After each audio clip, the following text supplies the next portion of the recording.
Kind of a miserable day outside, so here is the second in my series of my hybrid palms that I've been growing up inside. And these ones are pretty rare, I would say. I only know of one source. And what these are Butia Yatay cross Parajubaea sunkha. And I'll put that in so you can see how it's spelled. So the mother palm, the female, was Butia Yatay, which is quite similar to Butia odorata, but it is a larger palm. And the male pollen that was used was from Parajubaea sunkha. And so Parajubaeas, as far as I know, there's three types. There's Torrellii, sunkha, and Cacoides. And sunkha is from Bolivia. And that's the only place I believe that it comes from. And Parajubaea sunkha is a kind of a graceful looking feather palm, long arching leaves. It is the smallest of the three Parajubaea species and the slowest growing. I do believe it gets about 20 feet overall.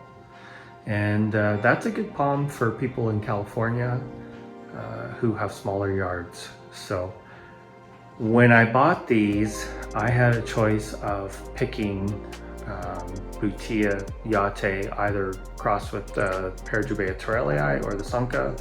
I picked the sunkha because what I read was that they were a little more tolerant to moisture, and our winters are quite wet. So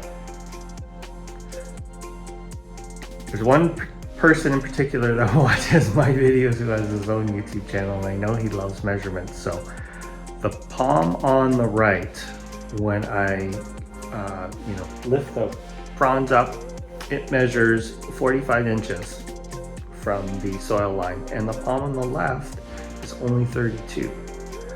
These are both the same palm, and once again, this is the variability, I guess, that what you see with hybrids. Now, in time, when these become larger, perhaps they'll both end up looking the same.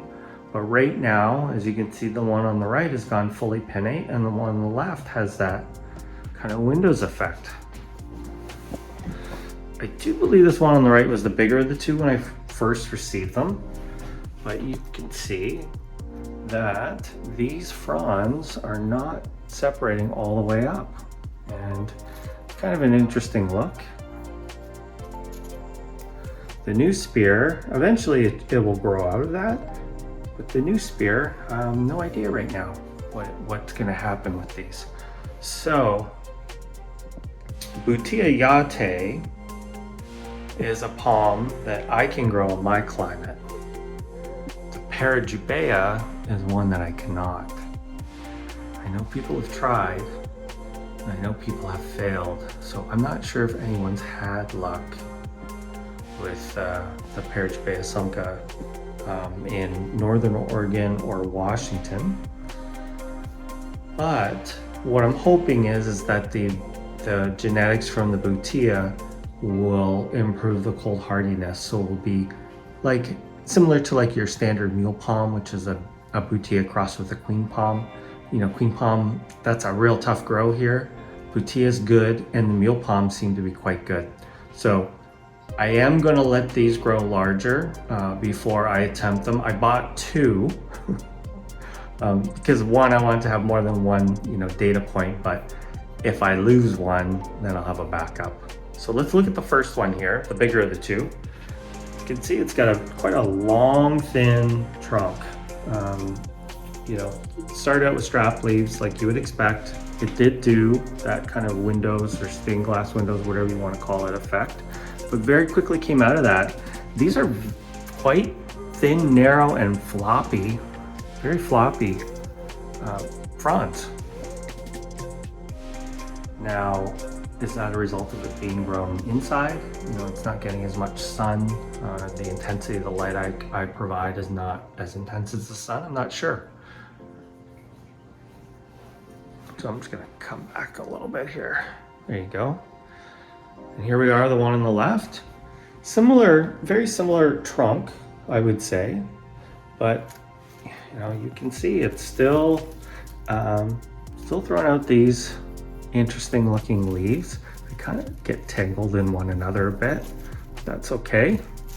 So we'll see if this one goes. So I've had these, I think, for over a year, and they've grown quite well, to be honest.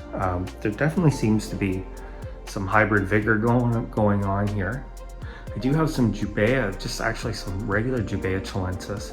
They don't grow anywhere near the speed of these hybrids or the other ones I have. So there you go. We'll see how things end up. I would think I probably have at least another year or so before I'm willing to attempt one of these outside. I do know, I think, of at least one person, if not two more, that have these palms as well. I don't think they're in the ground. I think they're still in pots growing out, but they are bigger than mine. So, and they're in Washington, which is cooler than us. I'm here in Portland, so kind of on the 9A. Most winters are 9A, 9B.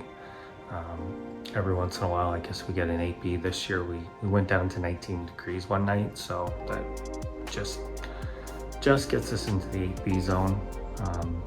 Actually, the upper limit of 8B. So we will see how these things do. You know, palms here in the Pacific Northwest, they love the summers, but the winters, they're not always such a big fan.